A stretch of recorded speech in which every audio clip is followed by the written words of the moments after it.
자, 삼프로 TV가 뉴욕에 왔습니다. 정말 많은 우리 뉴욕을 비롯한 미국 교포분들을 모시고 좋은 콘텐츠를 나눴으면 좋겠습니다만은 또 현지 상황도 있고 해서 오늘 특별히 맨하탄 아주 중심가에 있는 더 코리아 소사이어티에서 이렇게 좋은 공간을 저에게 배려를 해줘서 여기 한 20여 분 좀 넘는 뉴욕 혹은 아까도 보니까 펜실베니아에서도 오시고 또 콜로라도에서 오신 분도 있고요. 또 뉴저지 각지에서 이렇게 오늘이 평일날 오후 4시기 때문에 사실 업무 시간이기도 하고 그래서 빈자리가 굉장히 많을 줄 알았는데 예정된 분들이 대부분 다 자리를 메워주셨습니다. 저희가 뉴욕에 대한 어떤 프로젝트를 여러분께 말씀드린 바가 있죠. 언젠가는 아마 조만간이 될 거라고 생각하는데요. 뉴욕에서 미국 분들을 코워크를 해서 미국 분들에게 삼프로 TV와 같은 서비스를 한번 시작해 보려고 왔고요. 오는 길에 여러분 참 좋아하시고 늘 콘텐츠로 기대하시는 한양대학교 경영학부의 임형록 교수님을 모시고 우리 교포 여러분들과 함께 궁금한 얘기들 또 어떻게 미국 경제 또 한국과 관계 속에서 또 중국과의 관계 이런 것들을 생각하고 계시는지에 대한 얘기를 한 2시간에 걸쳐서 얘기를 나눠보도록 하겠습니다. 한양대학교 경영학부의 임형록 교수님 오셨습니다. 어서 오세요. 안녕하세요.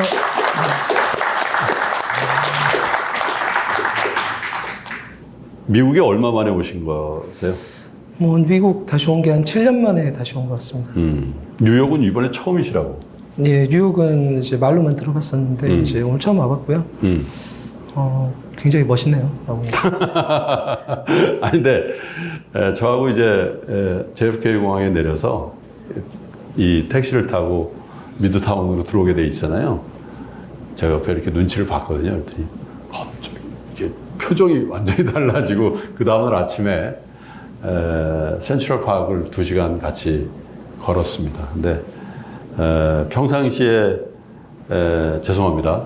굉장히 거만하고 이런 그 임형록 교수의 모습은 다 사라지고 충격적인 그런 모습을 볼 때 약간 재밌었습니다. 25년 전에 제가 경험했던 그런 문화적인 충격을 임형록 교수께서도 갖고 계신 것 같은데 미국에 지금 저하고 여행한 게 거의 일주일이 다 되세요. 캘리포니아에서 여행을 좀 하고 여기 왔는데 두 가지 생각이 병존하는 것 같아요. 여기 미국에 계신 분들도 그렇고 저처럼 미국의 경험이 있으면서 미국을 밖에서 바라보는 사람의 생각에도 미국이 여전히 강대국으로서 더 발전하고 미국이 어쩌면 지금보다 훨씬 더 강해질 거라는 시각도 있는 반면에 미국 내부에 부정적인 생각을 갖고 있는 분들은 이제 미국이 점점 쇠퇴하고 있구나. 이 두 가지 생각이 공존하고 있는 것 같단 말이에요. 우리 임형록 교수께서는 어떻게 바라보고 계시는지요? 굉장히 이제 거대한 이야기를 이제 하시는 건데 이제 미리 결론을 말씀드리면 미국은 강합니다. 계속 강하고 왜 강한지를 궁금해하실 거예요. 그러니까 이게 기본적으로 이제 여러분들께서 미국 안에서 바라보는 미국과 외국에서 바라보는 미국이 좀 다를 건데 겉보긴 그렇죠. 그러니까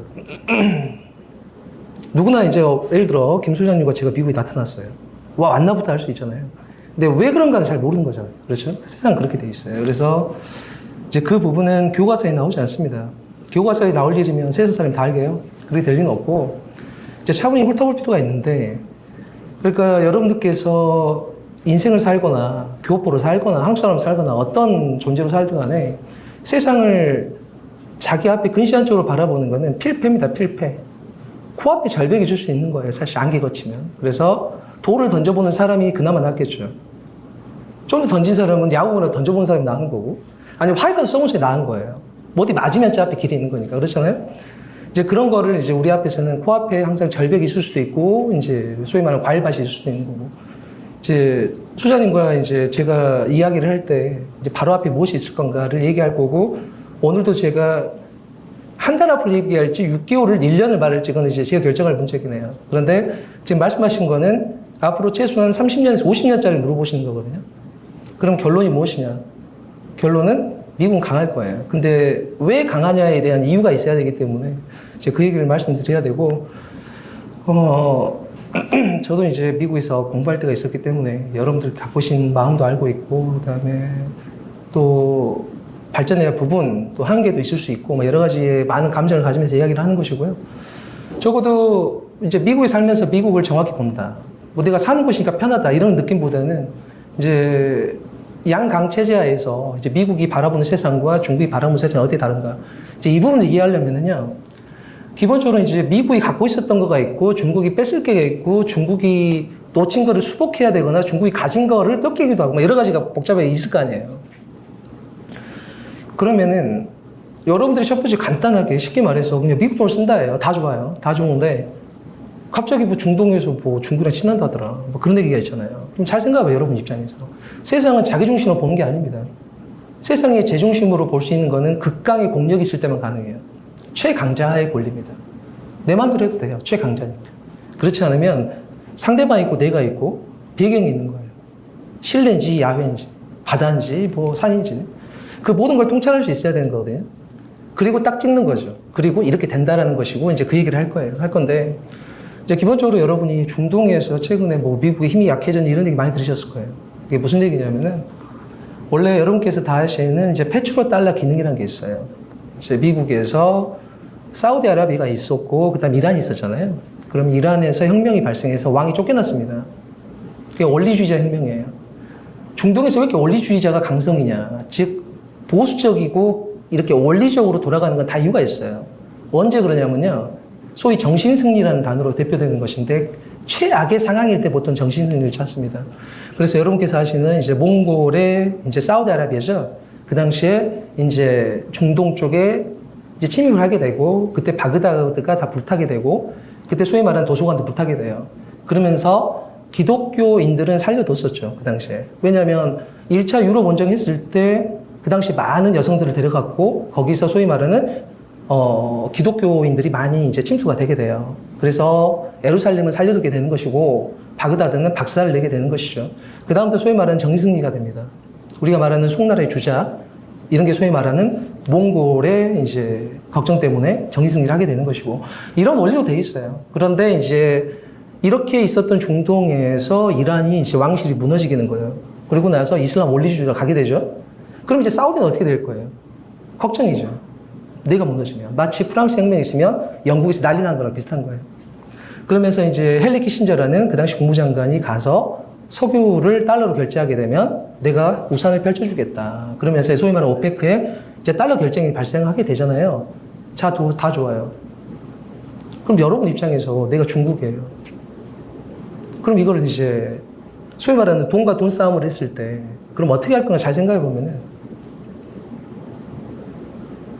지금 중동에서 여러분이 스위치 버튼 하나 안 보이시나요? 가만 봐보세요. 이게 어려운 얘기를 하는 게 아닙니다. 절대 어려운 단어를 쓸 필요도 없어요. 세상 일은 보고, 듣고, 마시고, 움직이는 거랑 똑같은 거예요. 중동에서 딱 하나 볼 수 있는 스위치 버튼이 딱 하나 보입니다. 중국 입장에서는. 그럼 미국도 마찬가지예요. 그게 뭘 것 같으세요? 그건 답이 정해진 나라예요. 이스라엘이라고. 그럼 기본적으로 이스라엘이 갖고 있는 정체성은 뭐냐면 반중동주의의 최정점이 있는 스위치 버튼이잖아요. 그죠? 응? 그러면 중국이 여러분 요새 뭐 양안 전쟁이 그런 게 말씀 많이 많잖아요. 그럼 여러분 입장에서 아주 강적이 앞에 있는데 그 집안 사람들이 전부 다 나만 하나만 둘러싸면 내가 죽을 팔자 아니에요. 그러면 여러분 어떻게 하시겠어요? 갈라치기를 해야 될 거 아닙니까? 생각해보면. 간단한 문제예요. 이거 어려운 문제가 전혀 아니라.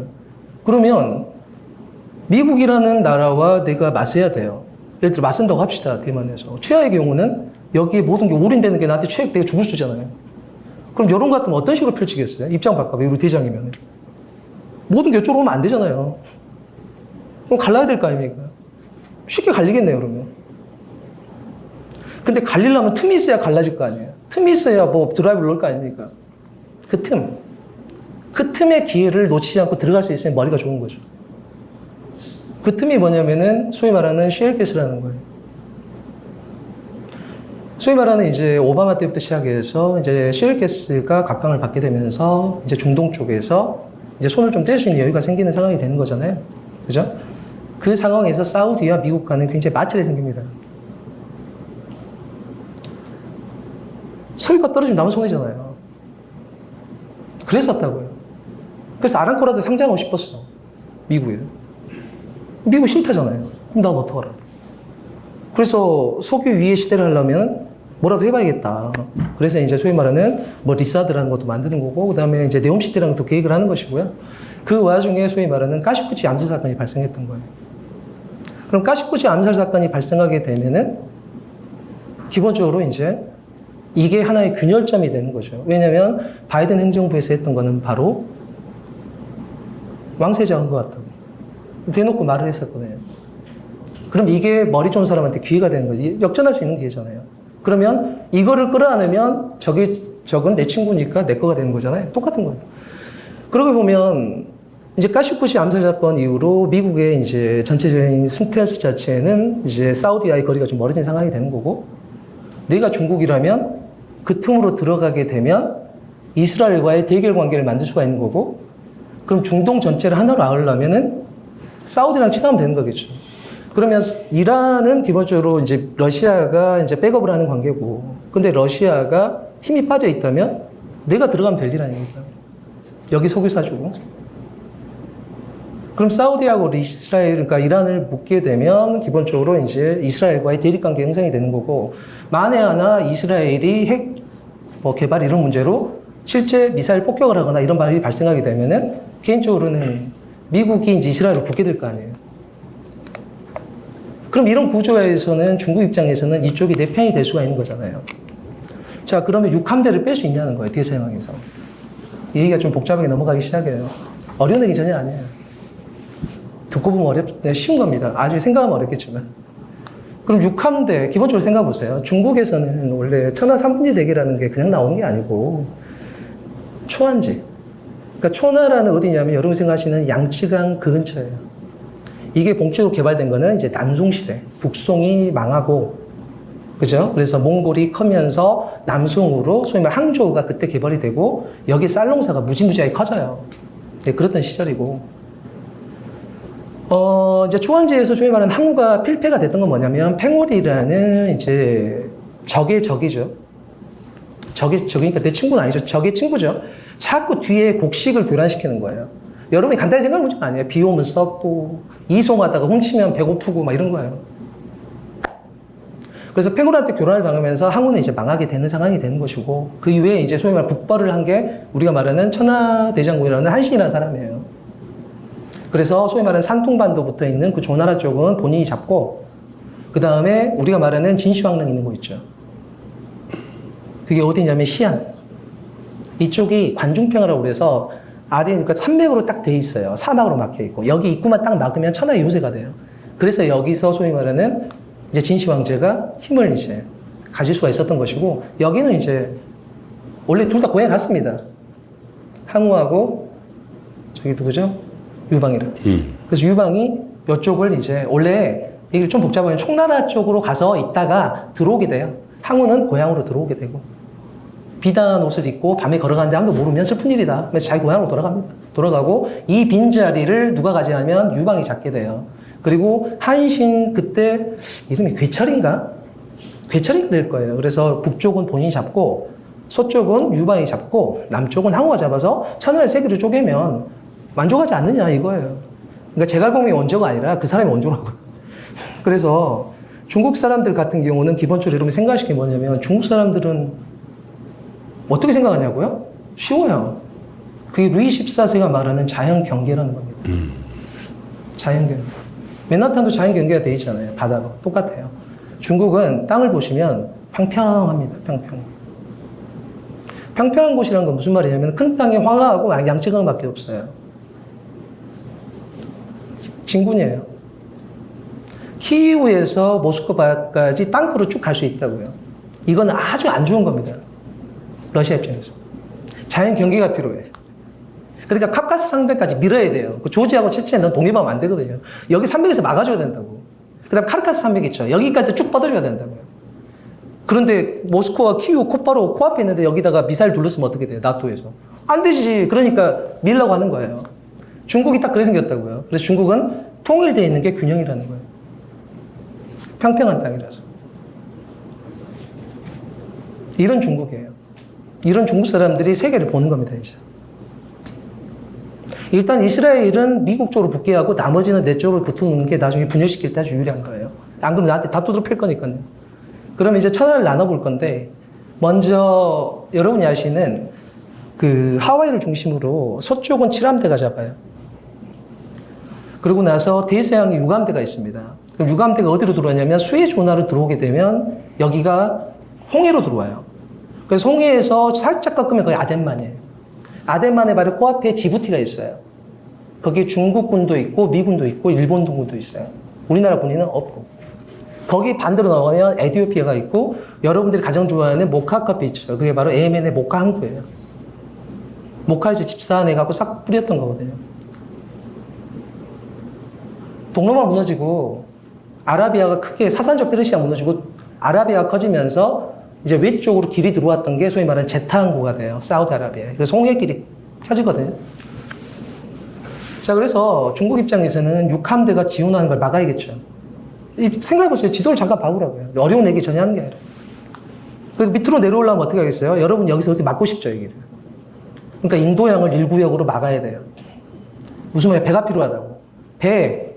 가서 막아야 될 거 아니에요. 그러니까 중국이 배를 괜히 뽑는 게 아니라 그 거점들을 구역으로 나눠서 방어하려면 그 배들이 필요한 거예요. 그러면 반드시 스리랑카가 필요하겠죠. 1대1로 얘기하는 거예요. 그러니까 스리랑카 넌 내 편이 돼요. 그래야 내 함대를 거기다 계속 보낼 거 아니에요. 두 번째 어디냐면은 인도양 오른쪽으로 보면 말라카협이 있어요.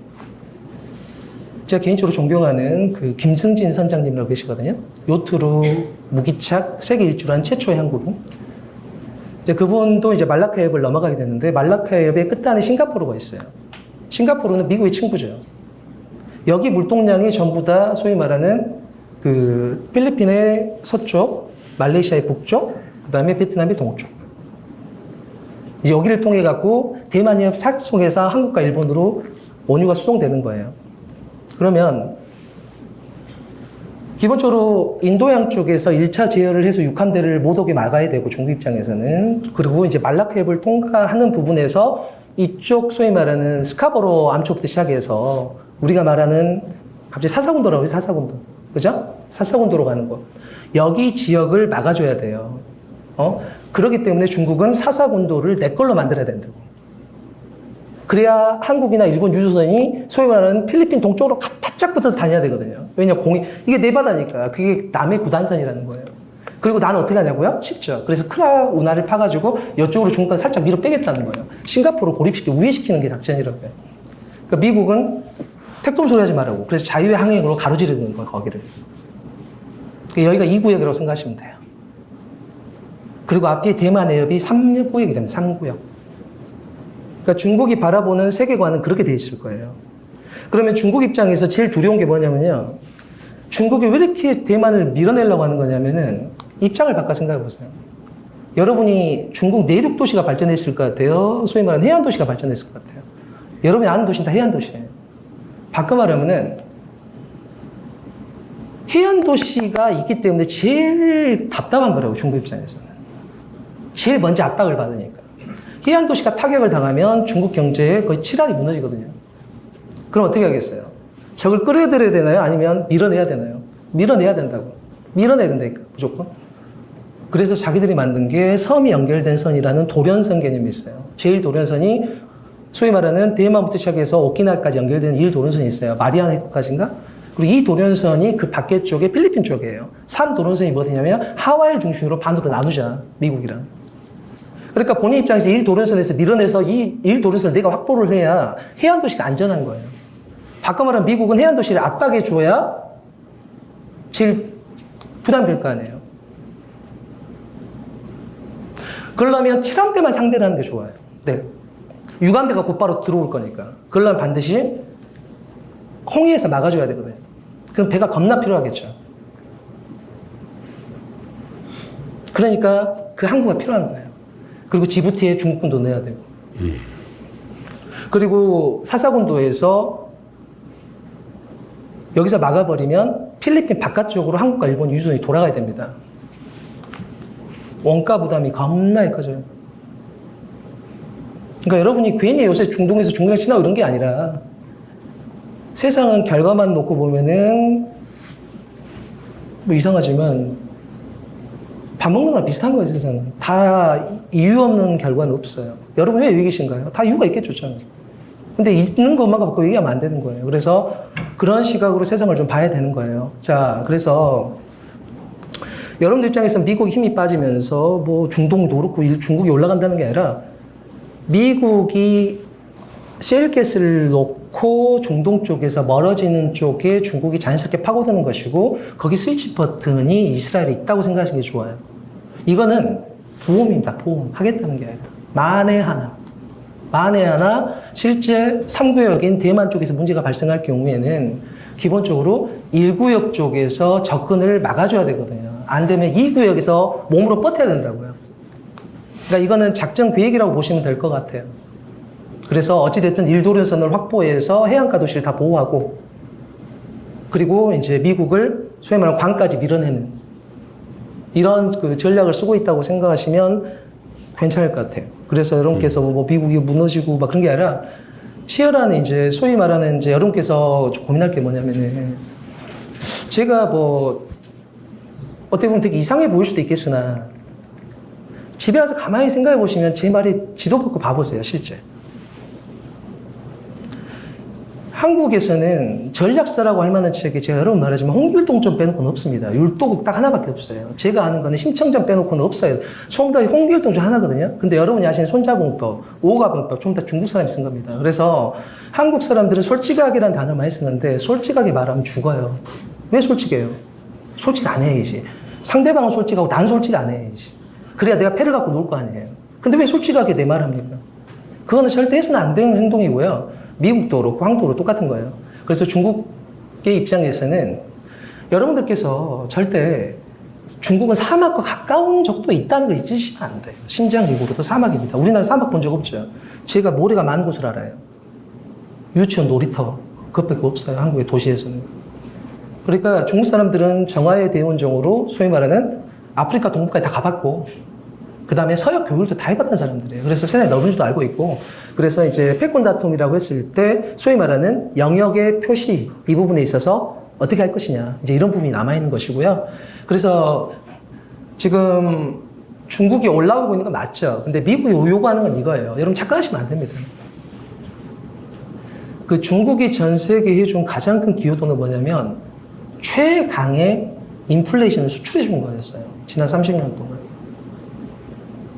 잊으시면 안 됩니다. 중국이 무조건 나쁜 게 아니에요.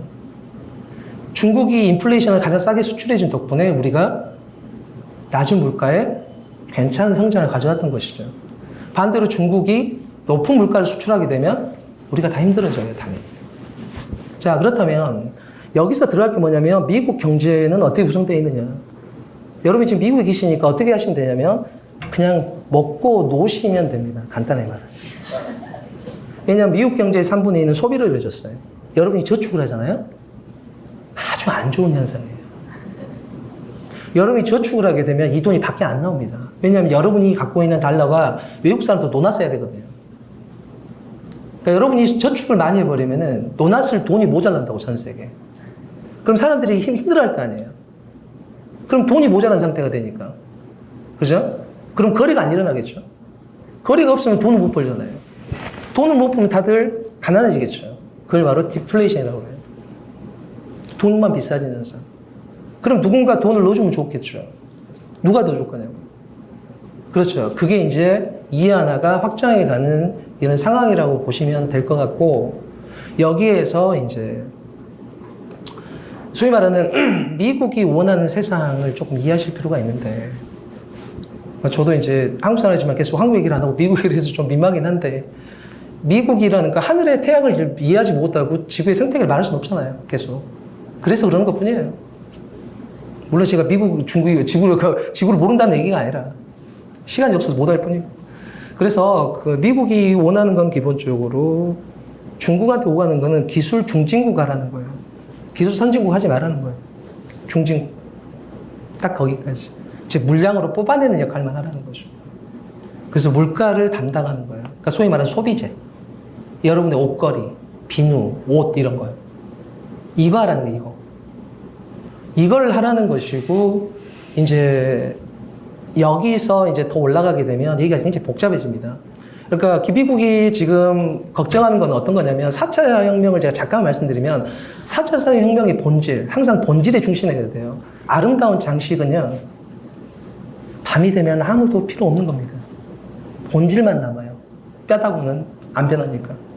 근데 자꾸 화장으로 가리려고 하면 안 돼요. 무슨 사물을. 4차 혁명은 딱 이렇게 생각하시면 돼요. 일단 반도체라는 땅이 있습니다. 땅. 반도체라는 땅이 있는 거예요. 토질이. 그 위에 5G라는 고속도로가 열려요. 그럼 거기에 화물들을 올리겠죠. 이 화물이 빅데이터라는 거예요. 그럼 어디로 보낼 거냐고? 예, 그게 바로 인공지능이라는 겁니다. 이게 바로 4차 산업혁명의 본질이에요. 본질에 충실해야 돼요, 항상. 특히 약자일 경우. 강자는 포장하면 됩니다. 말이지. 사슴이지만 말인 거예요. 그건 광자의 원리고요. 약자가 말인 줄 알고 뼈 부러져요. 그래서 지금 제일 기반이 되는 게 반도체잖아요. 반도체는 크게 두 가지가 있어요. 뭐가 있냐면은 여러분이 아시는 이제 메모리 반도체라는 거는 D램과 낸드 플래시가 있는데 낸드 플래시는 어려운 게 아닙니다. 지금 우리가 있는 빌딩과 똑같아요. 빌딩을 두 개를 딱 뽀갭니다. 두 개를 딱 붙이는 거예요. 세워요. 가운데 엘리베이터를 써요. 그래서 전기 신호가 위아래로 계속 왔다 갔다 하는 겁니다. 그게 느리다고 그러니까 낸드 플래시. D램은 뭐냐면 이 손바닥에 엄청나게 미세한 집을 설계하는 거예요. 근데 전자가 가다가 옆으로 셉니다. 이렇게 자꾸 이렇게. 너무 길이 좁으면. 양자역학상 확률적으로 존재하기 때문에 자꾸 새는 게 생겨요. 이게 미세 전류가 흐르는 거죠. 이래서 이제 미세 공정이 어려운 거예요. 그러니까 아파트 만드는 건 쉬운데 여러분이 손바닥 안에 만체의 집을 그리는 건 어려운 거예요. 여기에 들어가는 걸 예전에 케미컬로 했어요. 애칭하듯이. 동판 우리가 화학으로 부식시키잖아요. 이런 기술은 옛날 기술이고, 그러니까 중국은 이것만 갖고 있어요. TSMC는 이걸 극강으로 잘했던 게 돼요. 이 동판화를 세계 최강으로 미세하게 잘 그려요. 7나노까지. 근데 그 이하로 가면은 반드시 극자외선으로 찍어줘야 돼요. 그러니까 중국도 7나노까지는 중국에서 실험실에서 가능하다니까요. 케미컬까지는 다 쓸 수 있어요. 그러니까 기술이 약간 유출됐을 거야. 저 느낌이 어딘지 말 안 할게요. 근데 양산은 다른 문제예요. 100개 만드는데 2개밖에 못 써. 그럼 100개를 만들려면 50개를 만들어야 되거든요. 그러면 곱하기 50개 하시면 원가입니다. 그래서 원가를 못 받는다는 얘기예요. 그럼 밑으로 가려면 EUV를 들어가야 되거든요. 그럼 수출 통제. 즉 말하면 기반을 박살나게 하겠다는 게 바로 미국이 원하는 거예요. 기반이 박살나줘야 5G를 못 올리고 여기에 화물을 못 올릴 거 아니에요. 중국은 지금 화물은 많아요. 빅데이터라서. 화물이 많다고. 근데 땅이 있어야 올릴 거 아니에요. 이게 흔들거리니까 치아 덜컹거리니까 비슷한 거라고요. 빠져버리라고. 이렇게 하는 거라고. 그리고 대만이 굉장히 잘하는 건 TSMC가 잘하는 건 파운드리 기술이라는 건데 파운드리는 메모리, 그러니까 반도체가 좀 틀려요. 반도체 중에 틀린 반도체예요. 뭐냐면은 여러분이 가스레인지도 그렇고 자동차도 그렇고 여러 가지만 있을 거 아니에요. 근데 중국이 자동차까지 만들어요. 왜냐면은 자동차 체적이 크니까 좀 커도 돼요. 선이 커도 된다고. 이따시만한 거 갖다 붙여도 되잖아요. 근데 여러분이 갖고 있는 핸드폰에다가 이따시만한 거 어떻게 붙여요? 요만한 거 붙여야지. 이거 하려고 그러면 진짜 가늘게 그려야 되거든요. 근데 파운드리라는 건 뭐냐면은 기본적으로 CPU가 이렇게 있어요. 여기에 그래픽 카드도 붙이는 거예요. 여기에 빨리 처리해야 되니까 캐시 메모리 붙여야 됩니다. 이렇게 3층 석탑으로. 엄청나게 촘촘하게. 이걸 누가 하냐면 설계라는 사람이 있어요. 그게 바로 팹리스라는 거예요. 설계. 그럼 설계도를 줘요. 만들어 달라고. 이걸 누가 제일 잘하면 TSMC가 제일 잘한다. 설계는 중국도 겁나 잘한다. 그러니까 미국도 알아요. 중국이 설계를 겁나 잘하는 걸. 근데 이걸 요구한 대로 만들어주는 거는 전혀 다른 기술이에요. 무슨 말이냐면은 양산하는 레이아웃이나 이걸 원가 무슨 화학 제품 쓰고 하는 모든 것들이 다 자체 노하우 기술이에요. TSMC는 전 세계 최강자입니다. 설계도만 주면 김밥을 아주 이쁘게 잘 말아줘요. 거기에 꼬다리까지 쫙 빼줍니다. 우리가 김밥 먹을 때 꼬다리가 제일 맛있잖아요. 김밥 중에 제일 싫어하는 사람한테 가운데를 주잖아요. 복 받으라고. 이거 제일 싫어하는 사람한테 주는 거하고 똑같은 거예요. 그러니까 뭐냐면 시스템 온 칩스라는 게 우리가 보드가 있으면 내가 설계자가 있는데 혹시 다른 뭐 연결할 수도 있는 거잖아요. 그러니까 꼬다리가 많이 나와야 이걸 옆에다 붙여서 뭐 하기가 편한데 TSMC가 이 꼬다리를 끝장나게 잘 만드는 거예요. 하도 맛있어요, 이게. 갖다 붙이기도 좋고. 그리고 김밥이 옆구리도 안 터지고. 설계도만 주면 꼬다리 쫙 빼주고 가운데 딱 하고, 그러니까 양념도 맛있고. 뭐냐면 여러분 김밥 먹을 때 제일 싫은 게 밥이 겁나 많은 거잖아요. 울퉁불퉁하고. 삼성전자가 그런 상황이라고 생각하시면 돼요. 밥이 너무 많아. 가운데 납땜들이 있어요. TSMC는 그런 거 없어. 딱 붙여가지고 김밥이 단단하고 끝에 옆에 꼬다리가 빵 나와 있고. 그러니까 갖다 보기 너무 좋은 거예요. 연결하기가 너무 좋다고. 그러니까 여러분 같은 TSMC 쓰겠죠. 여기에 이제 나와 있는 게 일본의 화이트리스트라는 거예요. 소위 말하는 세정도 해야 되고 케미컬을 쓸 때 순도도 중요하고 이런 것들이 있어요. 근데 이거를 양산을 할 때 이제 이런 부분이 보완이 안 되면 소위 말하는 김밥을 말 때 옆구리 터지고 막 이런 상황이 발생할 거 아니에요. 그러니까 100개를 만들었는데 80개 옆구리가 터져갖고 씌워버리면 어떻게 돼요? 그럼 20개 갖고 5배를 만들어야 되잖아요. 여러분 원가 곱하기 5개를 하시면 되는 거예요. 이제 삼성전자가 그런 상황에 있었었고 이제는 이제 파운드리 쪽에서 3나노에서 소위 말하는 이제 조금 더 얘기를 하면은,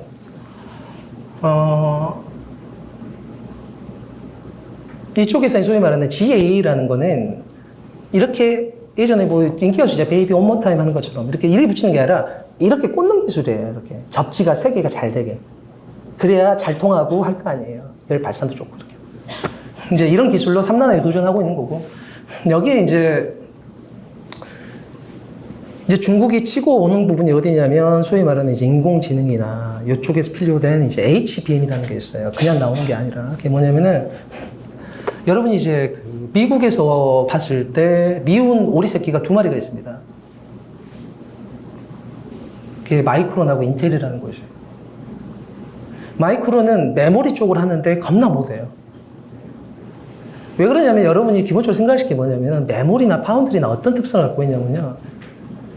9 to 5 일하는 사람들이 아니고 주문이 들어오면 몸을 갈아야 된다니까요. 몸을 갈아서 일해야 된다고. 3달 동안 빨리.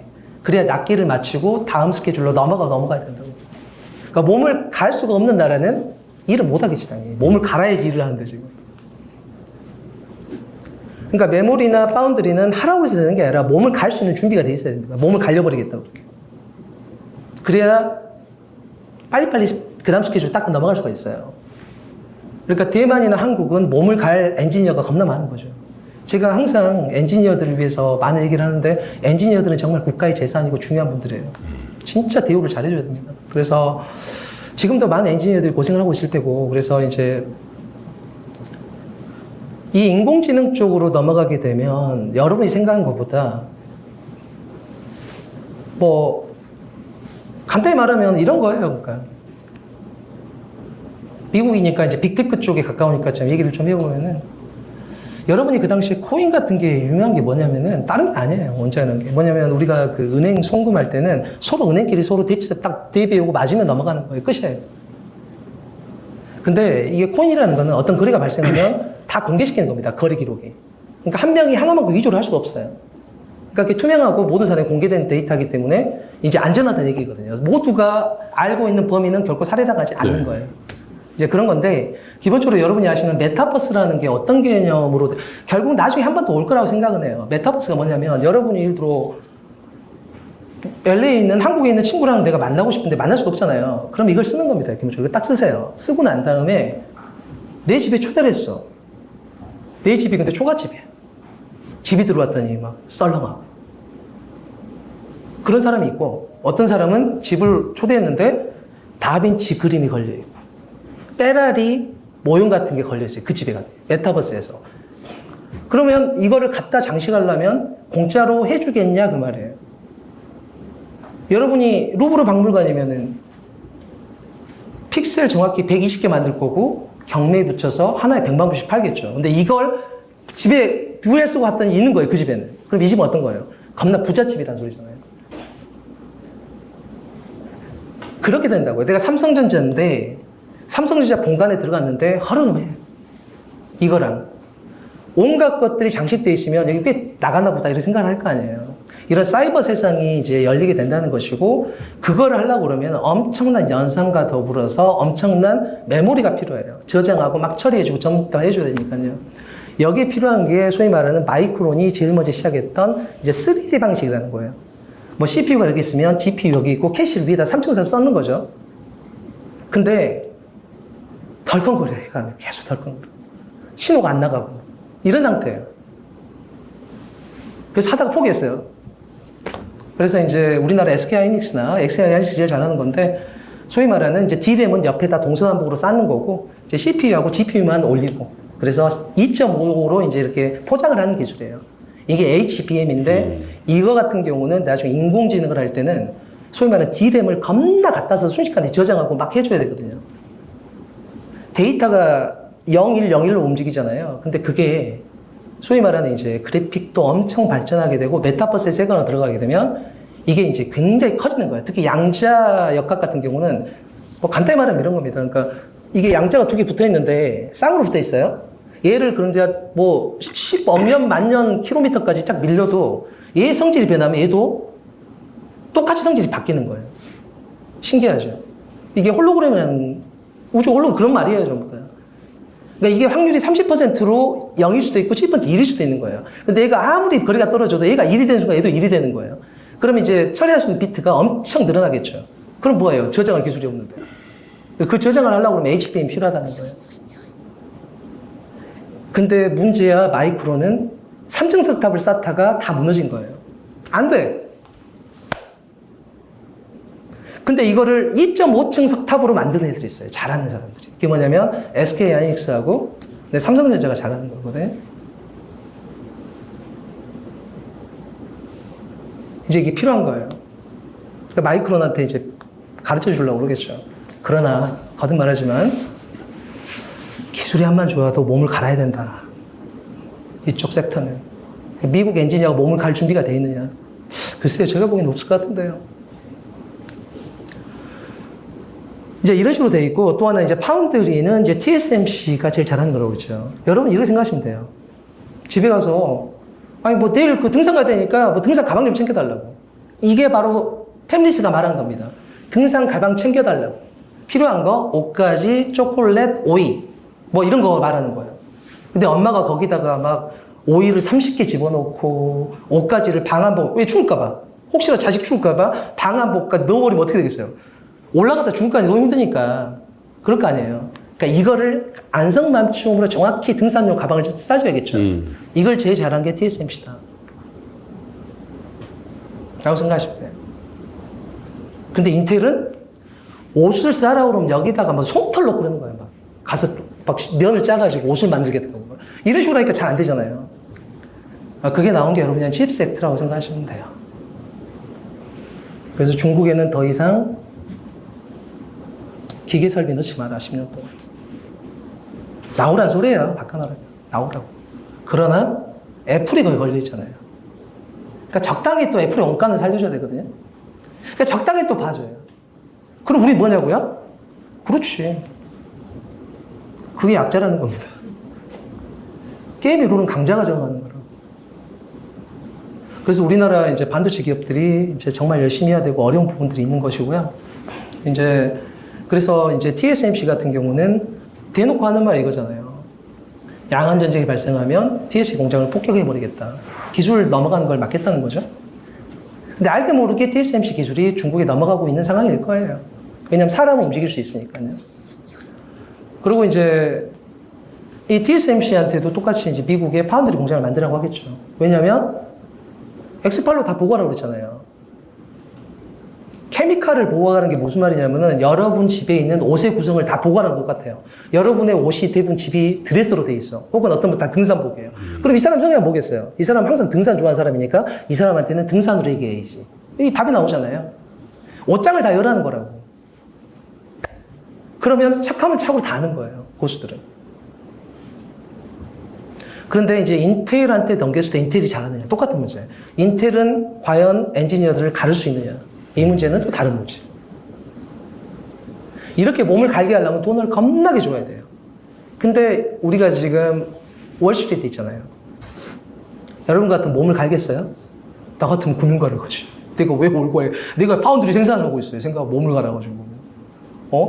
내가 똑똑하고 잘났으면 월가에 가서 내가 금융을 해야지. 내가 왜 몸을 가냐고 내가. 맷돌도 아니고. 아닌가요? 이제 이런 게 하나의 이제 난제로 남아있다. 이런 정도로 생각하시면 되고, 이제 기본적으로 이제 에너지라는 거는, 저는 지금 대답에 질문하고 있는 겁니다. 질문에 대답하고 있는 상황이에요. 에너지는 패권인 거예요. 집안의 경제를 누가 지고 있느냐 똑같은 거예요. 에너지를 지는 자가 힘을 갖는 거죠. 그러니까 미래 에너지가 뭐냐는 거예요. 미래 에너지. 그게 재생 가능한 2차 전지라고 하는 것이고, 2차 전지는 기본적으로 누가 잘하느냐. 그래서 캠핑 좋아하시는 분들이 있을 텐데 보통 인산철이라고 해갖고 이용계 배터리를 보통 캠핑카에 넣습니다. 왜냐하면 싸니까. 싸요. 그리고 에너지 밀도가 적어서 불이 잘 안 나. 웬만한 충격에도. 근데 전기차로 시속 200km를 달려야 되고 4시간을 달려야 되는데 인산철로 안 돼. 이거 하려면 어떻게 해야 되냐면요. 엄청나게 집어넣어야 돼요. 막 도배를 해야 된다고. 도배를 어떻게 할 거냐. 이게 문제잖아요. 이걸 제일 잘하는 게 또 CATL이 그걸 제일 잘해요. 어떻게 하는 거냐면 말아주시는 거예요. 김밥처럼. 계속 김밥이 등장하는데 말아요. 계속 말아. 말아갖고 차대에도 집어넣고 막 말아서 집어넣습니다. 이게 소위 말하는 모듈화로 해서 집어넣는 거예요. 이걸 제일 잘하는 게 테슬라. 그래서 싸요. 근데 이제 미래에 봤을 때는 사용 기간이 길어야 되는 거잖아요. 충전도 빨라야 되고. 그러려면 뭐가 필요하냐면 우리가 말하는 삼원계가 필요해요. 삼원계. 니켈, 망간, 코발트. 코발트로 유명한 나라가 콩고. 뭐 음악 좋아하시는 분들은 예를 들어 갑자기 생각 안 난다. 뭐 스피커도 이제 보면 뭐 자석이 페라이트로 되어 있느냐 혹은 알리코 자석이냐. 요새는 생산 못 합니다. 요새는 환경 문제 때문에 자석 만들 때 구워서 깨질 못해요. 코발트를. 환경 문제 때문에. 예전에 60년대, 70년대 JBL 좋아하시는 분들은 이제 알리코 자석 이런 거 많이 들어보신 적이 있을 거예요. 거기 나온 코발트. 그리고 니켈. 뭐 이런 것들. 그러니까 삼원계로 해서 이제 배터리를 제일 잘 만드는 나라가 어디냐면 한국이라고 생각하시면 돼요. 제일 잘해. 그런데 여기엔 또 약점이 있어요. 무슨 약점이 있냐면 우리나라에 광산이 없어. 김밥 기술이 최고로 좋은 엄마가 계시지만 집에 김밥 재료가 없는 거예요.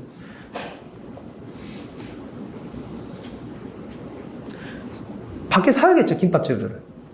김밥 재료를 싱가포르나 이런 데서 결정을 많이 하는 거예요. 그리고 중국 쪽에서. 왜냐하면 이런 삼원계 관련된 부전 자원이 많은 나라들은 대부분 환경 오염에 별로 신경을 쓰지 않는 나라의 확률이 높겠죠. 환경 오염에 신경 쓸 정도의 나라라면, 소위 말하는 뒷산에 등산길에 철제까지 돼 있을 정도의 나라면 상당히 잘 사는 나라의 확률이 높고 그만큼 환경에 신경 쓸 확률이 높겠죠. 반대로 뒷산에 사람이 떨어져 죽어도 아무도 모를 정도로 방치되어 있으면 그 나라는 가비알될 확률이 낮아요. 그러니까 소위 말하는 삼원계를 뽑아낼 나라 정도면 그렇게 잘 사는 나라가 아니라는 확률을 우리가 추론해 볼 수가 있어요. 그런 나라들은 보통 민주주의를 하게 되면 더 시끄러지겠죠. 그래서 보통 독재 성향이 강한 나라가 많아요. 그러면 독재의 친구는 누구예요? 중국의 최강의 장점인 정치적 안정성. 당이 하나밖에 없어요. 그러니까 그런 나라랑 중국이 친할 수밖에 없겠죠. 돈도 많고. 내정 간섭하나. 광산 열어달라. 그러면 그런 원자재를 지고 있는 나라가 중국이겠죠. 근데 중국은 이용기를 잘해. 테슬라밖에 없어. 거기에 최강의 강자가 BYD예요. 이거는 기억하시기 좋아요. 그 기업은 정말 셉니다. 중국에서 정말 센 기업을 2개 딱 찍을 수 있으면 예전에 하웨이라는 거였어요. 하웨이는 정말 셌어요. 정말 잘한다고. 싼데 최강의 실력을 갖고 있었다고 생각하시면 돼요. 그래서 견제를 당했고 BYD는 여기는 기업 철학이 분명해요. 실력도 아주 우수하고요. 여기서 이제 3원계로 들어가려고 그러면 한국 기술이 필요해요. 미국이 원하는 거는 에너지를 잡아야겠다는 거예요. 중국은 이용기를 잘해. 그러니까 내수엔 쓸 수 있겠지. 근데 3원계는 불이 잘 나. 왜냐면 양극재하고 음극재 만나는 순간 곧바로 빵 터지거든요. 그러니까 이거를 전해질을 고체로 만들면 서로 만나지 않잖아. 그럼 안 터지겠지. 이게 전고체예요. 언제쯤 되느냐? 전고체에는요, 문제가 뭐냐면 이게 약간 번개에 친 것처럼 계속 결정이 생깁니다. 그래서 가운데에서 막 안 통하고 이런 문제가 생겨요. 이건 기술적으로, 물리적으로 해결하기가 굉장히 어렵어요. 그래서 이거는 굉장히 오래 걸릴 거라고 보셔야 돼요. 그러니까 폭발의 위험성을 감수하더라도 3원계로 가야 되는 상황인 거죠. 미국도 전기차로 지금 바꾸겠다고 말하는 것이고, 그럼 이 에너지를 가져야 되잖아요. 근데 여기서 얘기가 좀 복잡해진 게 뭐냐면, 그럼 한국이라는 나라가 안전한 나라냐는 거예요. 대만과의 문제가 있었을 때 언제나 갈라쳐야 된다고 그랬죠, 중국 입장에서는. 약자가 강자랑 대적할 때 최악의 상황은 뭐냐면, 회전을 그대로 붓는 경우예요. 그러면 포위당해서 숨도 못 쉬고, 뭐 맞을 수도 있어요. 그래서 언제나 약자가 강자를 상대할 때는 가운데를 뚫거나 아니면 게릴라 작전을 펼쳐야 되는 거거든요. 그러니까 중국에서 양안전쟁이라는 담론을 놓고 봤을 때 가장 먼저 해야 될 거는 주한미군이 움직이면 안 되는 상황이 돼야 되는 것이고, 이 상황을 위해서 필요한 스위치 버튼이 이제 북한이라는 존재인 것이고, 여기에 이제 한국의 배터리 공장이 모두 다 몰려 있었을 때 지정학적 위험이라는 게 있어요. 왜냐면 에너지를 잡아야 되는데 에너지를 만드는. 만약에 엄마가, 여러분의 어머니가 그 철책 최전방에 근무한다고 생각하시면 되는 거예요. 혹시 어머니가 다리라도 부러지면 어떡해요? 큰일 나잖아요. 그런 비슷한 거죠. 그러면 이걸 이제 옮겨야 되는 거잖아요. 그게 여러분이 아시는 이제 IRA라는 거라고 생각하시면 돼요. 그래서 배터리 공장을 미국에 만들어라. 그럼 한국 입장에서는 공장 다 우리는 어떡하냐고 이런 말 하잖아요. 안 그래요? 그럼 우리는 어떻게 해야 돼요, 그러면? 일자리도 없고. 한국 기업이 잘하겠지, 뭐. 라고 대답을 하셨어요. 그런 상황이고, 우리가 이제 유일하게 기댈 수 있는 거는 이제 무역 수지 쪽에서는 이제 중국과의 껄끄러움 때문에 회복은 어렵다고 봐야 되고, 문제가 이제 자본 수지가 들어오는 이제 경상 수지 쪽에서. 돈 벌어서 송금할 거 아니에요. 여기서 플러스가 나야 되는데 이 부분에서 과연 미국이 어느 정도 풀어줄 거냐. 여기에 대해서는 별로 기대하기가 조금 어려워서 지금 상황은 조금 어렵다. 그리고 미국은 에너지 패권 쪽에서 본인이 선 그을 거를 확실히 그어가고 있는 것이고, 이제 이런 상황에 놓여 있다 정도 이해하시면 될 것 같아요. 미국이 앞으로도 강대국의 그 위상을 계속 지킬 거냐, 네. 아니면 사실 여기 대부분 미국에 살고 계신 분들이니까 사실 미국의 내부에 이런 것들을 보면은 조금 어려워질 수도 있지 않겠냐라는 그 질문에 배터리도 담기고 반도체도 담기고 중국과 한국의 관계도 담기고, 여러분들이 그 안에서 그 저의 질문에 대한 대답을 한번 추론해 보시길 바라고요. 조금 더 디테일한 질문을 좀 드려보고 싶어요. 왜냐하면 이제 우리가 이제 5월 중순쯤 되는데 미국의 경기에 대한 회의론이 굉장히 커져가고 있죠. 그 리저널 뱅크들이 계속해서 문제를 일으키는 것도 그렇지만 물가는 조금씩 낮아지고 있지만 어쨌든 성장이라는 측면에서 엔진이 꺼져가고 있다라는 얘기들을 많이 합니다. 그리고 샌프란시스코에서도 봤지만 상업적 건물의 공실률이 굉장히 높아지고 있고 맨하탄도 비슷한 상황이 되고 있어요. 그리고 거기에 대한 투자 또 대출은 그 문제를 일으키고 있는 리저널 은행이 훨씬 더 많이 하고 있단 말이죠. 그래서 미국도 언젠가부터 10년 단위로 이렇게 뭔가 이 이 크라이시스 비슷한 게 오고 있는 거라는 얘기를 많이 하고 지금도 그런 것들이 뭔가 큰 게 오고 있다라는 모종의 불안감 같은 것들을 여기 계신 분들도 뭐라고 탁 꼬집어서 얘기할 수 없는데 그런 걸 갖고 계신 것 같단 말이죠. 그 중에 하나가 뭐냐면 자산 가격, 그 중에서도 어쩌면 부동산 가격이 어떻게 될 건지에 대한 관심이 굉장히 많으신 것 같아요. 그게 사실은 미국의 부동산 가격은 태평양을 건너서 한국의 부동산 가격으로 전이 되는데 불과 몇 달 안 걸리더라고요. 그죠? 그래서 우리 임 교수님께서 생각하시는 이 부동산 가격에 대한 얘기를 좀 듣고 싶습니다. 네, 부동산은 누구나 관심 있을 수밖에 없죠. 왜냐하면 우리가 살고 몸을 붙여야 되는 곳이라서. 그래서 부동산은 언제나 흥미로우실 거예요. 뭐 기본적으로 이제 상황을 좀 정리를 해야 될 필요가 있어요. 여러분께서 지금 본인이 고속터미널에 나와 있는 건지, 지금 철도 앞에 있는 건지, 내가 바닷가인지 상황을 알고 나서 내가 한 발을 더 가봐야 될 거 아니에요?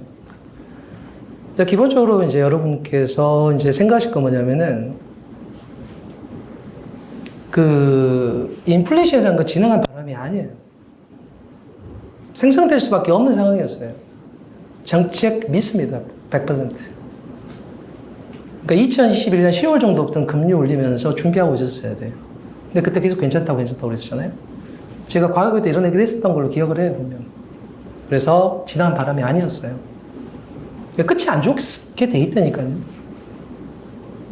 인플레이션은 기본적으로 소비에 굉장히 안 좋은 영향을 미치게 됩니다. 그래서 길게 보면은 소비가 위축되면 미국 경제 3분의 2가 소비라고 그랬죠. 그래서 경제 위축이 오게 돼요. 끝이 안 좋은 거라고. 그러니까 돈을 함부로 푸는 거는 조심해야 돼요. 적당히 해야 되는 거라고. 얘를 키울 때도 돈으로 익히지 말라는 말 많이 듣잖아요. 똑같아요. 경제를 너무 돈을 살펴버리잖아요. 결국 끝이 안 좋아지게 되거든요. 그러니까 여러분이 그 초입쯤에 있는 거예요. 지금 정확한 진단명은 이제 약한 경기 침체 초입에 있어요. 결론으로 하면 9월 달에는 0.25%를 내려줘야 됩니다. 근데 미 연준은 보통 그렇게 하지 않아요. 그러니까 지켜볼 문제인데 지금 어떻게 된 상황이냐면 여러분이 이제 제로금리라는 게 만들어진 거잖아요. 제로금리가 만들어지고 그리고 이제 인플레이션이 9%를 때렸어요. 물가가 오르고. 그런데 실업률은 낮습니다. 왜? 일 안 하니까. 현금 받았는데 내가 일을 왜 합니까? 집에서 놀지. 제로금리인데 돈 다 빌려갖고 레버리지 치죠. 그러면 주식시장은 올라가고. 그렇잖아요. 누가 일해요? 코로나의 락다운에 일하는 습관도 버렸고 현금은 들어오고 집에서 주식하죠. 그게 디지털 히피라는 거예요. 제가 붙인 이름이에요. 미국엔 디지털 히피가 겁나 늘었다고 생각하시면 돼요. 현금이 다 떨어질 때까지 집에서 안 나와요. 그러면 이 사람 어떻게 되냐? 일할 때도 집에서 일해요. 근데 새집 못 짓겠어. 물가가 너무 비싸니까. 집이나 좀 수선하자. 그럼 홈디포가 엄청 좋겠죠. 정해진 귀결이라니까요. 그럼 집이 충분히 공급되는가? 될 리가 있나요? 공급값이 이렇게 비싼데 누가 그 집을 새로 지어요? 그래서 미국은 공급 부족입니다. 주택은. 안 빠지나요? 그러면? 네. 좋으시겠습니다. 상업용 건물은 좀 달라요. 좀 이따. 자, 이제 금리를 올립니다. 이제 금리 올릴게요. 금리하고 국채라는 게 있어요. 이 두 개는 언제나 시속 게임을 하는 거거든요. 금리는 고정 수익이에요. 은행 가면 그 돈 그대로 줘요, 저한테. 5% 이렇게. 국가채권은 국가가 발행한 빚덩어리예요. 근데 갚아준다고요. 삼성전자가 망하지 국가가 망하겠어? 이거예요. 그러니까 국가가 더 믿을만 하다고. 그러니까 빚을 사라는 거예요. 세금 수입이 있으니까 내가. 갚아줄게 10년 뒤에. 대신 보상해줄게. 이게 이제 소위 말하는 국제금리라는 거예요. 그럼 여러분이 입장 바꿔보면 고정수익을 확보할 거냐? 변동수익을 확보할 거냐? 이 게임이잖아요. 근데 금리가 5%다. 그럼 여러분도 주식 투자 별로 안 할걸요? 10%다? 아무도 안 하죠.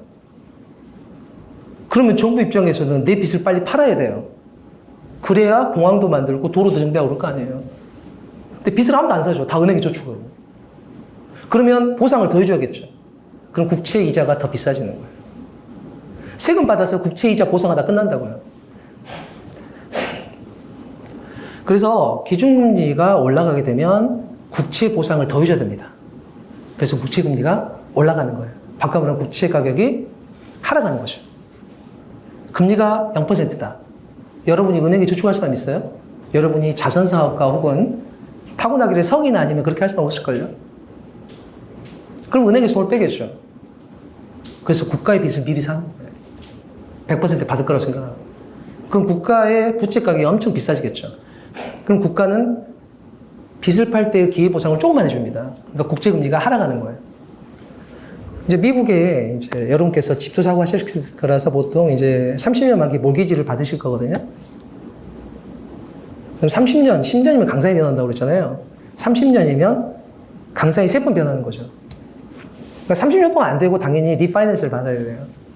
그 기준이 10년물 미국 국채에 대한 보상이라고 생각하시면 됩니다. 그래서 10년물 미국채 금리가 그렇게 중요한 거예요. 기준금리 올립니다. 그럼 여러분 은행 가겠죠. 누가 국채 사요? 은행이 저축하지. 그러면 10년 미국채 가격이 하락하겠죠. 그럼 여기에 대한 기회보상을 더 줘야겠죠. 그래야 이거를 살 거 아니에요. 그럼 10년 미국채 금리가 비싸질 거 아니에요. 그러니까 높아지겠죠. 이게 4%를 넘어요. 그 순간 몰기지 금리 쪽에 영향을 미치게 됩니다. 특히 리파이낸스 쪽에.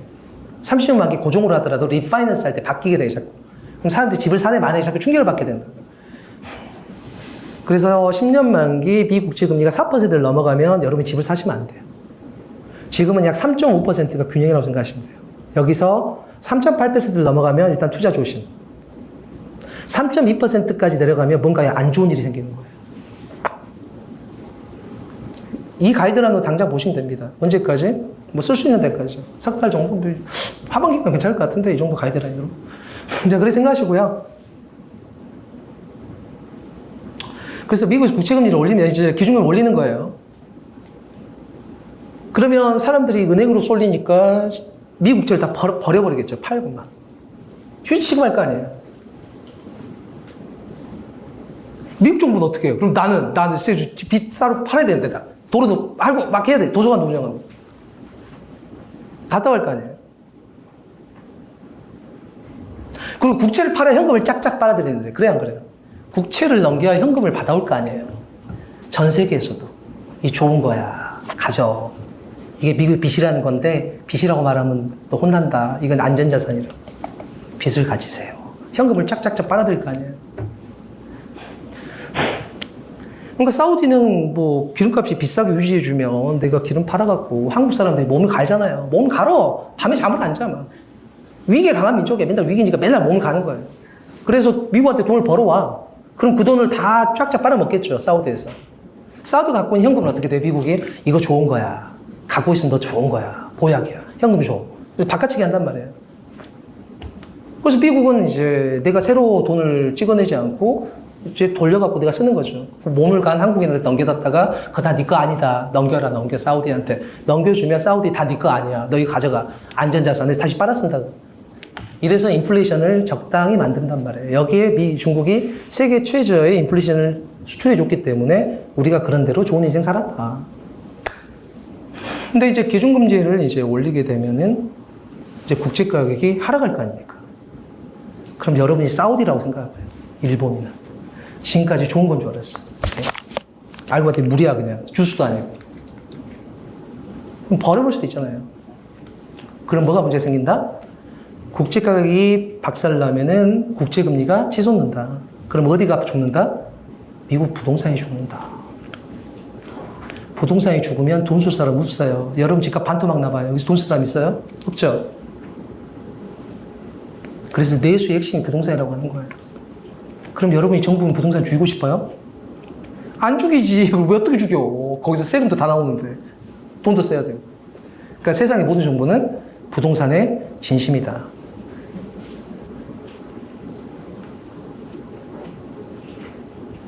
그게 진실입니다. 기준금리를 올립니다. 그럼 미 국채가 하락하겠죠. 그럼 여러분이 갖고 있는 사람이 가만히 있겠어요? 아이스크림 녹는데 지금? 기준금리가 이 불빛이라고 생각하면 돼요. 땡볕에 지금 국채가 녹을 거 아니에요, 아이스크림처럼. 그럼 여러분이 다 버리겠죠. 그럼 국채를 다 버리면 어떻게 돼요? 미국은 갖다 쓸 돈이 없는 거예요. 그리고 나도 새로운 국채를 팔아야 돼요. 빚을 새로 만들어야 공항도 만들고 도로도 만들고 집도 만들고 할 거 아니에요. 그러면 안 되잖아요. 돈이 없으면 뭐가 안 된다? 거래가 없다. 거래가 없으면 어떻게 된다? 이문이 남지 않는다. 그럼 어떻게 된다? 가난해진다. 뭐 간단한 겁니다. 어려운 건 얘기를 하는 게 아니에요. 지금 당연한 얘기를 하는 거니까. 자, 그럼 기준금리를 올린다는 거는 미 국채가 박살난다는 소리죠. 그만큼 미 국채 금리가 뛴다는 소리고. 그럼 미국 사람들은 다 죽어야죠, 이제. 리파이낸스 어떻게 받아요? 집 못 사지, 이제. 전부 다 멈추고 월세 사셔야지. 월세는 또 기준금리랑 경쟁할 거 아니에요. 거기에 집은 지금 공급 부족이고. 그럼 월세는 오르게 해요, 내리게 해요? 또 오르겠죠. 집을 사야 돼. 근데 금리가 또 높아. 이거 어떻게 할까? 이런 문제가 생기는 거예요. 자, 그럼 이제 답이 나왔죠? 추론을 해보면 쉬운 거예요. 범위는 특정됩니다. 기준금리를 올리면 제일 문제가 국채가 박살난다는 거예요. 그럼 국채를 보호해야겠죠. 이래서 전략이 필요하다고. 세상은 간단하지 않아요. 만들 수 있어요, 충분히. 어떻게 하는 거냐면, 국채를 보호하려면 누군가 사면 되는 거잖아요. 그죠? 근데 미국 사람만 살 필요는 없잖아요. 외국에서 사면 되네. 간단하게. 어떻게 하는 거냐면, 그동안 통화 스와프가 있었지만, 이제 더 이상 하지 않습니다. 대신 딴 거 줄게. 피마라고. FIMA. 각국의 중앙은행은 국채를 사세요. 국채. 미국 국채 좋은 거야. 물 아니야. 안전자산. 사시라고. 달러가 필요해? 필요하죠. 왜? 기준금리를 이렇게 높여놨으니 다른 나라는 기준금리를 높이면 죽는다니까요. 그 나라 부동산이 다 박살난다고, 한마디로 말하면. 죽어. 죽는 상황이 온다니까. 뼈가 부러진 정도가 아니라 사망한다고, 잘못하면. 유럽 전쟁이죠. 여러분 같은 기준금리 올리겠어요? 올리기 싫어한다고. 중국 코로나 락다운이었어요. 왜? 금리 높여서 부동산 다 박살내고 싶어요? 부동산이 중국 경제 4분의 1이에요. 못 올리겠죠. 일본 금리 올려요? 금리 올리면 일본 정부가 빚이 그렇게 많은데 어떻게 올립니까? 못 올리지. 한국 사업자 대출, 가계 대출 못 올립니다. 뭐 제가 말한 유명한 법칙이 있죠. 간단해. 제 수술은 아주 간단한 거예요. 이자율 다음에 반드시 환율 얘기를 하시면 돼요. 환율 얘기 다음에 이자율. 이자율, 환율, 이자율, 환율 반복하시면 돼요. 뭐 자세한 얘기는 하지 않겠고. 미국 이자율 높이면 어떻게 되죠? 여러분 같으면 한국 돈 사겠어요? 미국 돈 사겠어요?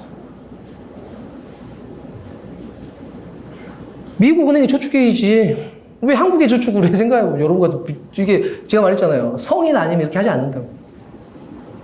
그러면 원화를 버려버리고 달러를 사겠죠, 다들. 그래서 미국 달러가 비싸죠. 그게 여러분이 아시는 킹달러.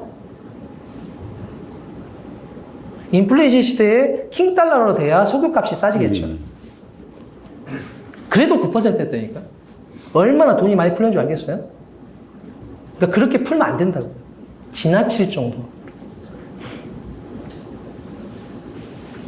그러면 미국은 계속 4%가 올립니다. 유럽 못 올려요. 중국 못 올리고, 한국 못 올리고, 중국도, 일본도 못 올리고. 그럼 킹달러가 됐겠죠. 돈이 다 달러로 몰리는 거예요. 그럼 국제 살 사람이 누가 있어요? 거듭말 하지만. 국채를 왜 사, 내가? 달러를 사지. 돈을 빌려주는 게 됩니다. 정부한테. 그 킹달러의 시대에 1,400원까지 원화가 밀렸던 거예요.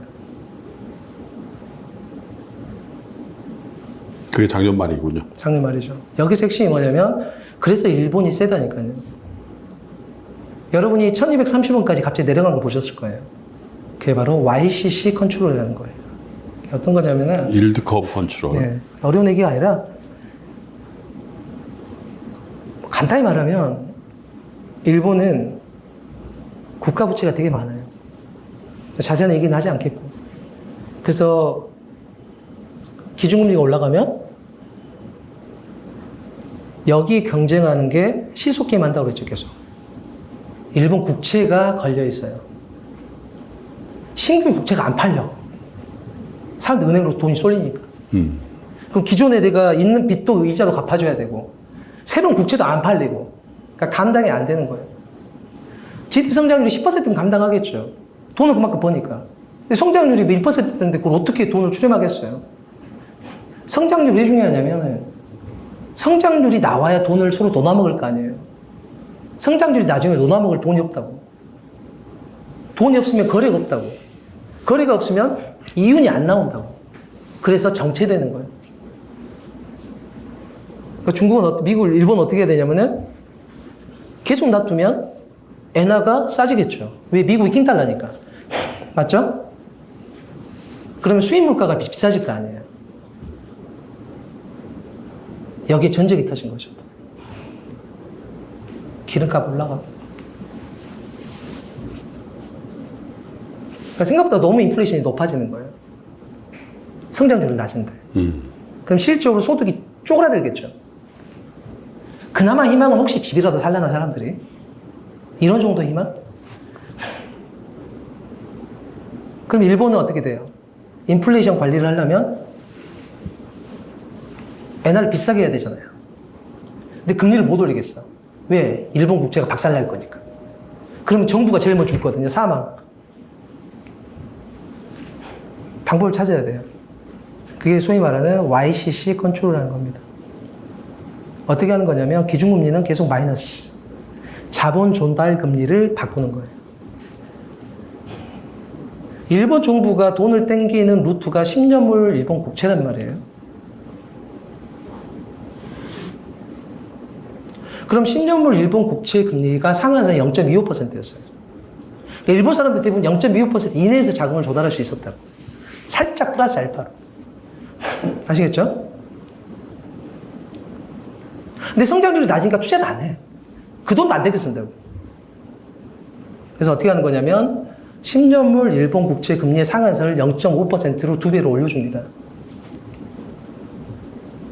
그럼 실제로 자본 조달 금리가 2배가 올라가는 거예요. 이게 소위 말하는 간접적 금리 인상책이라고 생각하시면 돼요. 자기가 죽을 수가 있어서 10년물 국채 금리의 상한선을 높여준 거죠. 금리는 못 올리겠고.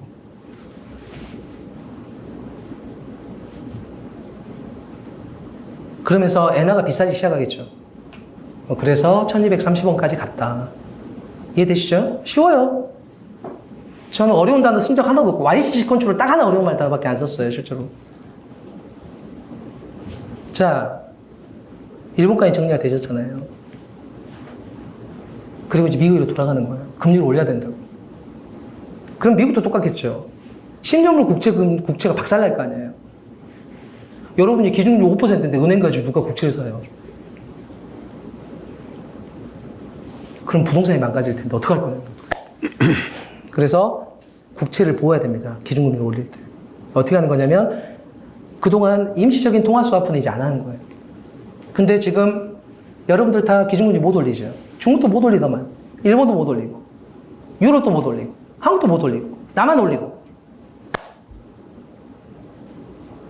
근데 실업률도 낮아요. 왜? 디지털 리피트가 많으니까. 제로금리랑 엄청 증시가 왕이거든요. 앉아서 클릭만 하면 돈이 나오거든요. 그 누가 일하겠어요?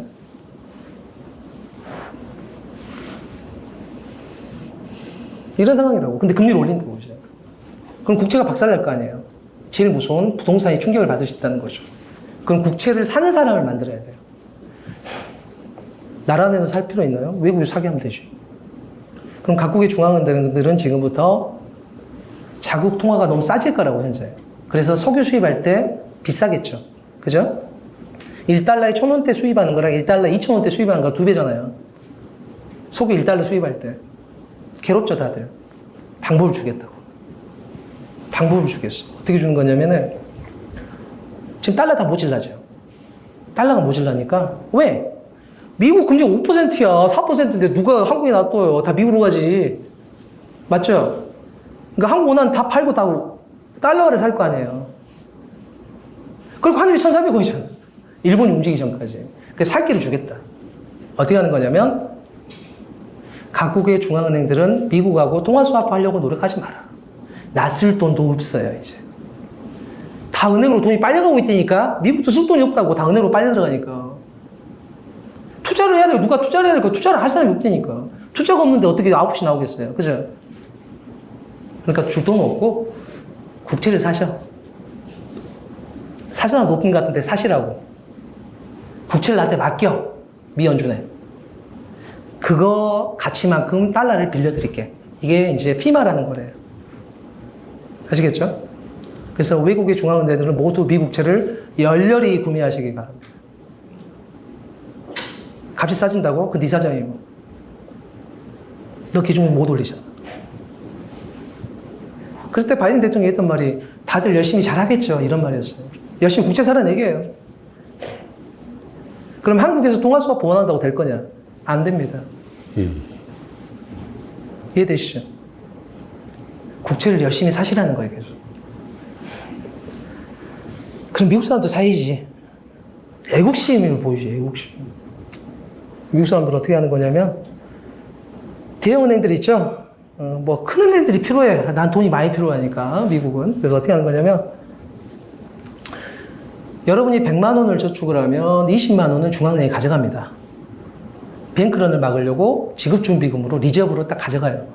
80만 원만 대출하는 거예요. 이거거든요. 지금부터 어떻게 할 거냐면 미국채를 대형은행들이 좀 사줘야겠어요. 보니까 어떻게 하는 거냐면 지급준비금을 깎아줄게. 국채를 산 만큼. 샀다고 나한테 보여주기만 해. 그럼 지급준비금을 내려줄게. 그만큼 더 대출 많이 해도 되잖아. 이거예요. 그래서 국채를 미국에서도 대형은행들이 겁나 많이 삽니다. 아시겠죠? 여기에서 소위 말하는 빅테크 쪽에서 고금리. 고금리는 중력이 겁나 무거워서 움직이질 못하는 거예요. 소위 말하는 성장주가 성장을 못한다고. 일어나지 못하는데. 그게 성장주예요. 위에서 막 짓누르니까. 투자를 해야 될 거 아니에요, 투자를. 근데 이제 뭐 락다운도 끝나고, 뭐 온라인으로 하지도 않고 막 이러는데 뭐 IT 수요는 다 줄었을 거 아니에요. 그리고 현금을 워낙 많이 뿌려갖고 IT 수요를 다 빼먹었다고, 미리. 꽃감 빼먹기 다 빼먹어버렸다고. 그러니까 지금 사이클이 안 좋은 거예요. IT 쪽이. 그리고 금리는 엄청 높아지니까 성장을 못 하겠죠. 그러니까 여러분은 그렇죠. 나스닥이 박살난 걸 보신 거예요. 이제 금리가 높아지면서 소위 말하는 성장주가 박살이 나는 상황이 이제 발생하는 것으로 계속 연결이 되고 여기에서 미국은 대형 은행들한테 국채를 많이 밀어넣게 됩니다. 그래서 국채를 가지고 지급준비금을 줄이면서 대출을 하라고 하는데 이제 대출을 안 해, 사람들이. 왜? 금리가 5%인데 무슨 대출이냐고. 여기서 창업할 사람 누가 있어요? 금리가 5%면. 내가 5% 무조건 벌고 플러스 알파를 벌어야 내가 투자한 가치가 있을 텐데. 성장률 5%면 금리 대출 받은 거 내고 끝나는 거잖아요. 그런 문제가 있죠. 그리고 이제 문제가 이제 빅테크 수요를 다 빼먹은 이제 실리콘밸리가 두드러 맞게 됩니다. 무슨 말이냐면은 내가 SBV뱅크예요. 그동안 미국채가 전성시대였어. 왜? 대형은행들이 겁나 사주니까. 외국 중앙은행이 막 사주니까. 와, 그럼 나도 막 사자. 왜냐? 안전자산이니까. 나는 좀 더 위험한 대출이니까. 그래서 국채를 몽땅 갖고 있었던 거야. 근데 금리를 올리니까 어떻게 돼요? 미 국채 자산이 서서히 녹기 시작하겠죠. SBV뱅크의 자산이 녹기 시작하는 거야. 그러니까 빨리 대출해줘야겠죠. 근데 수건이 말랐어, 이제. 다 배째라, 이제. 망해가지고. 대출 회수는 안 돼요. 근데 대출은 더 해야, 빨리 회수를 해야 돼요. 근데 갖고 있는 국채는 계속 녹기 시작하는 거예요. 그러면서 결국 어떤 일이 발생하는 거냐면, 뱅크런이 발생할 때는 무조건 중앙은행장은 어떻게 해줘야 되냐면, 바로 셧다운, 그러니까 서브를 꺼버려야 됩니다. 전기를 끊어버려야 돼. 왜냐면은 요새는 은행에 갈 필요가 없어요. 다 스마트폰으로 다 돈을 뺄 수가 있거든요. 전부 다 아침부터 그냥 0초만에 빨리 빼기 시작하는 거예요. 그리고 제대로 걸린 게 SBV 뱅크 사건이라고 생각하시면 돼요.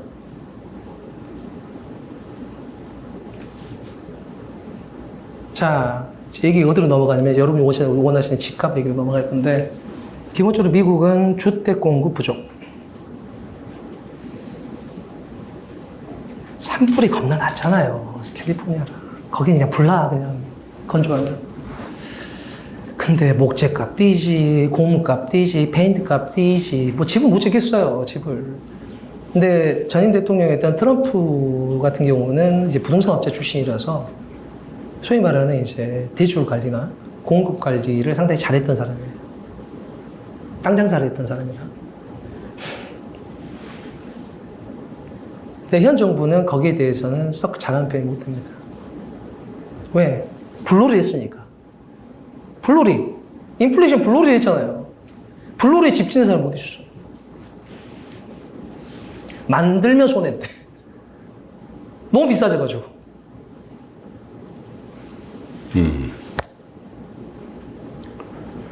빅테크 기업들이 뭐 부동산 얘기 조금 더 하시겠어요? 네, 그래서 주택은 그렇게 굉장히 충격받을 상황은 현재는 아닌데 문제가 이제 오피스 쪽이에요.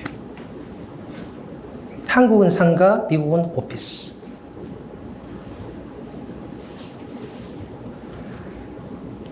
기본적으로 대형은행들은 이제 국제 쪽으로 많이 들어가서 돈을 많이 벌었습니다. 왜? 비연준이 팬데믹 때 엄청나게 국채를 사줬거든요. 돈 푸느라고. 그래서 여러분들 한 달에 얼마씩 다 받으셨잖아요. 계좌에. 공짜로 꽂히는 돈. 그게 디지털 리트라는 겁니다. 일을 왜 합니까? 돈을 꽂아주는 거예요. 일을 안 해주지. 집에서 나도 투자하지. 왜냐면 제로금리인데. 전부 다 인베스터야, 인베스터. 그냥 딱 올라요. 왜?